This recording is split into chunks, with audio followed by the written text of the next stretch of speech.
Hello friends, this is Soumyadeep Bhattacharya. তো আজকের এই ভিডিওতে আমি এসএসসি জিডির কাট অফ অ্যানালিসিস করব এবং প্রথমে আমি দেখাবো যে 2022-এর এসএসসি জিডির কাট অফ কী হয়েছিল, কতজন সিলেক্টেড হয়েছিল এবং তার ভিত্তিতে 2023-এর যেটা 24-এ এক্সাম হবে তার কি হতে পারে, কি বিষয়গুলো কাজ করবে, কি ফ্যাক্টর কাজ করে কাট অফ তো তৈরিতে, সেগুলোও আমি ডিসকাস করব এবং তোমরা তার থেকে একটা আন্দাজা করতে পারবে যে কতটা মার্কস তোমাদের প্রয়োজন। তোমাদের এক্সাম একদম সামনে, আর হয়তো হাতে 2-1 দিন সময় আছে, মানে শুরু হতে আর কি। তো আমি একটা ভিডিও এসএসজিডি নিয়ে করেছিলাম, এই কাট অফ নিয়ে, বাট আমি সেটাতে গার্লসদেরটা করেছিলাম। তো আমি ভুল করে সেটা করে ফেলেছিলাম। তো এটাতে আমি চেষ্টা করব একটা ভালো আইডিয়া দেওয়ার এবং আমি এটাও দেখাবো যে 2023-এর ভ্যাকান্সি কতগুলো আছে প্রত্যেকটা যে পোস্ট আছে সেখানে। তো শুরু করি। তো দেখো, 2022-এর যে কাট অফ হয়েছিল সেখানে সিলেক্টেড ক্যান্ডিডেট হয়েছিল 41,262 জন। ওকে, এবার কাট অফটা কী হয়েছিল প্রত্যেকটা ডিস্ট্রিক্টের, প্রত্যেকটা এরিয়া ওয়াইজ, সেটা একবার আমি চটজলদি করে দিই। সেটা হচ্ছে জেনারেলদের বিএসএফ যে পোস্টটা ছিল সেখানে জেনারেলদের ছিল 98। আচ্ছা, আমি এখানে সব কিছু রাউন্ড ফিগারে করে নিয়ে এসেছি। এখানে হতে পারে 98.3 বা 81.4, এরমভাবে ছিল, বাট আমি এখানে রাউন্ড ফিগারে করে নিয়ে এসেছি। তো দেখো, বিএসএফের জেনারেল যে সাইট ছিল সেখান থেকে 98, বর্ডার ডিস্ট্রিক্ট থেকে 81 এবং নকসাল এরিয়া থেকে 80। জেনারেলদের সিআইএসএফে ছিল জেনারেল এরিয়া থেকে 119, বর্ডার থেকে 100, নকসাল এরিয়া 96। জেনারেল সিআরপিএফ যে পোস্টটা ছিল সেখানে ছিল জেনারেলদের যে ডিস্ট্রিক্ট সেখান থেকে 97, বর্ডার ডিস্ট্রিক্ট থেকে 82 এবং নকসাল ডিস্ট্রিক্ট থেকে 82। ওকে, তারপরে আইটিবিপি যে পোস্টটা ছিল সেখানে জেনারেল যে ডিস্ট্রিক্ট সেখান থেকে 100, নকসাল এরিয়া থেকে 89। আচ্ছা, তারপরে এসএসবি যে পোস্টটা ছিল সেখানে জেনারেল থেকে ছিল 120, বর্ডার থেকে 111, নকসাল এরিয়া থেকে 104। ওকে, তারপরে যে আসাম রাইফেল ছিল জেনারেল থেকে 113, নকসাল এরিয়া থেকে 87।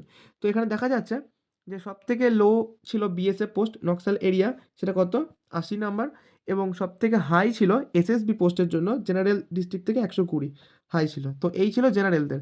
ওকে, এবার নেক্সট দেখি। তো নেক্সট এবার ইডাব্লিউএস, ঠিক আছে, সেটা আসাম রাইফেল পোস্টের জন্য ছিল জেনারেল থেকে 95, নকসাল এরিয়া থেকে 73। বিএসএফ পোস্টের জন্য জেনারেল থেকে 81, বর্ডার 40, নকসাল এরিয়া থেকে 58। ইডাব্লিউএস সিআইএসএফ যে পোস্টটা ছিল সেখানে জেনারেলদের 102 কাট অফ হয়েছিল, বর্ডার এরিয়া থেকে 63 কাট অফ হয়েছিল, নকসাল এরিয়া থেকে 79 হয়েছিল। ওকে, সিআরপিএফ পোস্টের জন্য জেনারেল থেকে ছিল 84, বর্ডার এরিয়াতে 40, নকসাল এরিয়াতে 65। ওকে, আইটিবিপি জেনারেল যে এরিয়া ছিল সেখান থেকে 89 হয়েছিল এবং এসএসবির জন্য জেনারেল এরিয়া থেকে হয়েছিল 108, বর্ডার 84। তো ইডাব্লিউএসদের জন্য দেখা যাচ্ছে যে সবথেকে লো হয়েছিল বর্ডার এরিয়া বিএসএফ, লো হয়েছিল সবথেকে, এবং আচ্ছা, লো এখানেও ছিল 40 সিআরপিএফ পোস্টে। আচ্ছা, হাই সবথেকে হয়েছিল এসএসবি 108। হাই হওয়া মানে বুঝতেই পারছো ভ্যাকান্সি নিশ্চয়ই কম ছিল সেখানে। ওকে, আচ্ছা, এবার নেক্সট দেখি, সেটা হচ্ছে যে ওবিসিদের আসাম রাইফেল জেনারেল সাইড থেকে 105, নকসাল এরিয়া থেকে 89। বিএসএফ পোস্টের জন্য ওবিসি থেকে জেনারেল এরিয়া থেকে 88, বর্ডার এরিয়া থেকে 69, নকসাল এরিয়া থেকে 73। আচ্ছা, সিআইএসএফ পোস্টের জন্য জেনারেল যে ডিস্ট্রিক্ট ছিল সেখান থেকে 108, বর্ডার 93, নকসাল এরিয়া 94। ওকে, নেক্সট দেখো, নেক্সট হচ্ছে সিআরপিএফ। তো সিআরপিএফ পোস্টের জন্য জেনারেল যে এরিয়া ছিল সেখান থেকে 86, বর্ডার এরিয়া থেকে 70, নকসাল এরিয়া থেকে 71। আইটিবিপি জেনারেল থেকে 96, এসএসবি জেনারেল থেকে 108, এসএসবি বর্ডার থেকে 102। তো হায়েস্ট সব থেকে হচ্ছে 108, যেটা এসএসবি থেকেও হয়েছিল আর সিআইএসএফ থেকেও হয়েছিল, আর লো হচ্ছে 69, যেটা বিএসএফ বর্ডার থেকে হয়েছিল। ওকে, তো এই গেল। এবার হচ্ছে যে এসসিদের কাট অফ কী হয়েছিল 2022-এ, সেটা হচ্ছে যে আসাম রাইফেল, সেটা জেনারেল এরিয়া থেকে 100, নকসাল এরিয়া থেকে 63। বিএসএফ জেনারেল এরিয়া থেকে 83, বর্ডার এরিয়া থেকে 69, নকসাল এরিয়া থেকে 62। এসএসসি সিআইএসএফের এসসি সিআইএসএফ পোস্টের জন্য ছিল জেনারেল থেকে 100, বর্ডার 92 এবং নকসাল এরিয়া 68। আচ্ছা, এসসিদের জন্য সিআরপিএফের হয়েছিল জেনারেল 81, বর্ডার 72, নকসাল 60।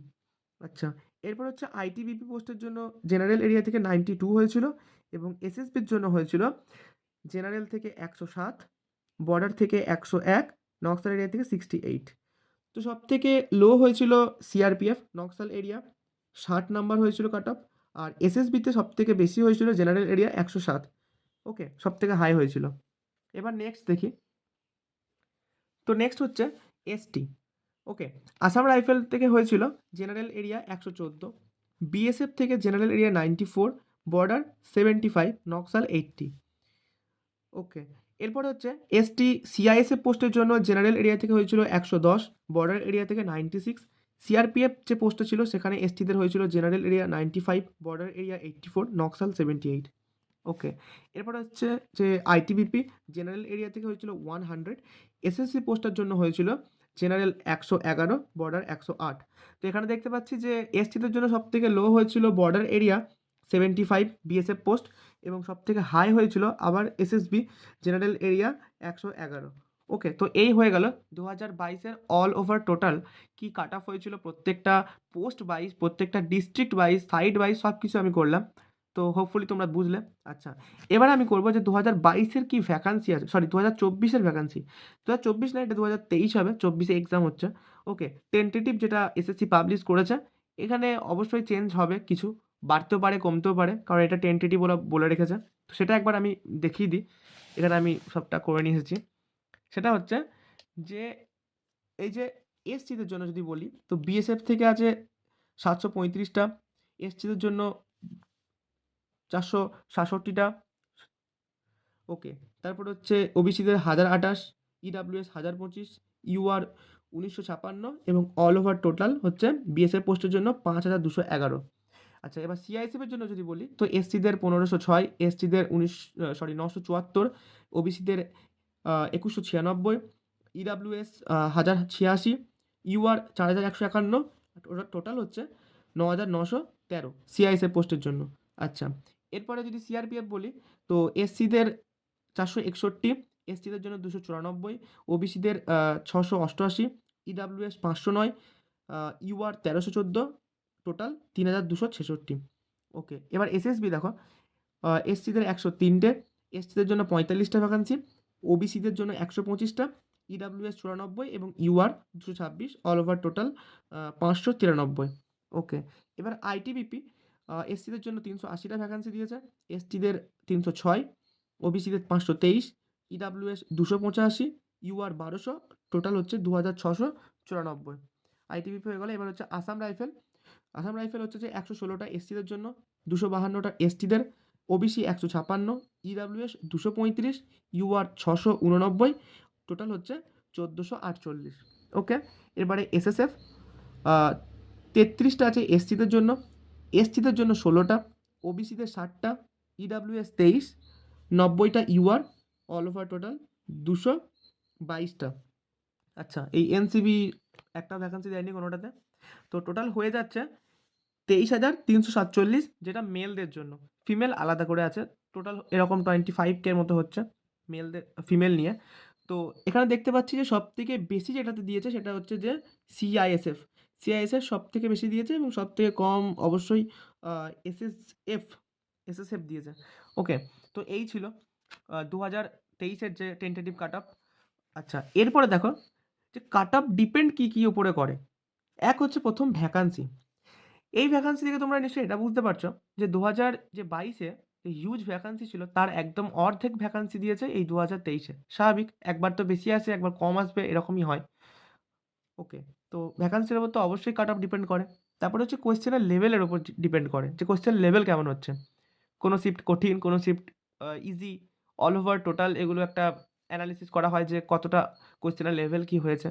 অবশ্যই রিপিটার স্টুডেন্ট এটা তো আরও ভ্যারি করে। তার কারণ হচ্ছে আগেরবার 2022-এ একটা এজ রিলেটেড একটা ছাড় দেওয়া হয়েছিল, ফলে অনেক আহ, মানে কি এজ যুক্ত ছেলেরাও চান্স পেয়েছিল, বাট হয়তো এবার আর সেটা হবে না। তো এই যে রিপিটার ছেলে যারা রিপিট বারবার করছে, মানে তাদের একটা এক্সপিরিয়েন্স আছে, তারা বারবার পড়াশোনা করেছে, ফলে তারা হয়তো 1-2 নাম্বারে আউট হয়ে গেছিলো কখনো, তো তারা তো এবার ভ্যাকান্সি নেবেই, কারণ তারা অলরেডি পড়ে রেখেছে। কিছু নিউ কামার আছে সেক্ষেত্রে, তো সেগুলোর ক্ষেত্রে একটা ভ্যাকান্সির ব্যাপারটা অর্থাৎ কাট অফটা ডিপেন্ড করে। তো এই জিনিসগুলো তোমরা নিশ্চয়ই কানেক্ট করতে পারছো।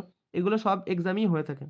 ওকে, এবার এইসব ব্যাপারগুলো তোমরা যদি দেখো, এবং এই যে কাট অফ কম, তো এক কি, যেটা কাট অফটা ডিপেন্ড করবে সেটা কি, যে এক হচ্ছে ভ্যাকান্সি অর্ধেক, সেটা যেমন একটা ঠিক, তেমনি এই যে রিপিটার স্টুডেন্ট যারা যারা আগের বার দিয়েছিল হয়তো এবার আর পারবে না দিতে বয়সের জন্য, তারা কিন্তু এবছর আর দিতে পারছে না।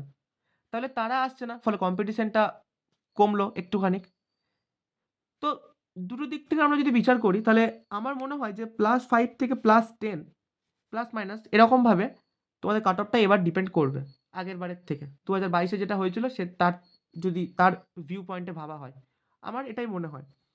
এবার এরপরে ডিপেন্ড করছে কোয়েশ্চেন কেমন হচ্ছে, কিভাবে হচ্ছে। বাট আমার 2022 এর কাট অফটা এই কারণেই তোমাদেরকে দেখালাম যে এই দেখে তোমরা একটা ধারণা নিও যে এট লিস্ট তোমাকে 10 থেকে 15 নাম্বার বেশি করে আসতে হবে।